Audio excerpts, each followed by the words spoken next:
నిన్న తిరుపతిలో జరిగినటువంటి సంఘటన అత్యంత దురదృష్టకరం. దీనిలో చనిపోయినటువంటి కుటుంబాలకి నా ప్రగాఢ సానుభూతిని తెలియజేస్తున్నాను. అలాగే హాస్పిటల్లో అడ్మిట్ అయినటువంటి క్షతగాత్రులందరూ త్వరగా కోలుకోవాలని ఆ దేవదేవుణ్ణి ప్రార్థిస్తున్నాను. ఇది ప్రాపర్ ప్లానింగ్ లేకుండా, అలాగే అధికారుల మధ్య సమన్వయ లోపం ఈ ఘటనను బట్టి క్లియర్గా తెలుస్తుంది. ఎవరికొకరు సమన్వయం చేసుకోకుండా.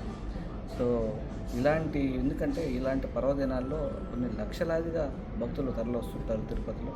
సో ఈ టికెట్ల కోసం కూడా చాలా పెద్ద ఎత్తున తోపులాట్లు జరుగుతూ ఉంటాయి. దీన్ని గమనించి ఎక్కడికక్కడ కట్టడి చేసే కార్యక్రమాలు జరగకుండా, నిష్ణాతులైనటువంటి అధికారులని నియమించకుండా కేవలం రాజకీయ కక్ష సాధింపులతోనే కాలం గడిపినటువంటి తిరుమల తిరుపతి దేవస్థానం దీనికి సంబంధించినటువంటి బాధ్యుల మీద ఖచ్చితంగా ఈ ప్రభుత్వం చర్యలు తీసుకోవాలి. గత 5 సంవత్సరాల్లో ఎలాంటి చిన్న ఇన్సిడెంట్ కూడా జరగకుండా అత్యంత బాధ్యతాయుతంగా జరిపినటువంటి అధికారుల మీద కక్ష సాధింపు చర్యలకే పాల్పడడం చూస్తున్నామే కానీ వాళ్ళని అందరినీ కోఆర్డినేట్ చేసుకొని ఒక్క తాటి మీద నడిపి తిరుమల తిరుపతి దేవస్థానాన్ని ఈ ప్రపంచంలోనే ప్రఖ్యాతిగాంచినటువంటి సంస్థగా ఇప్పటికే పేరుంది.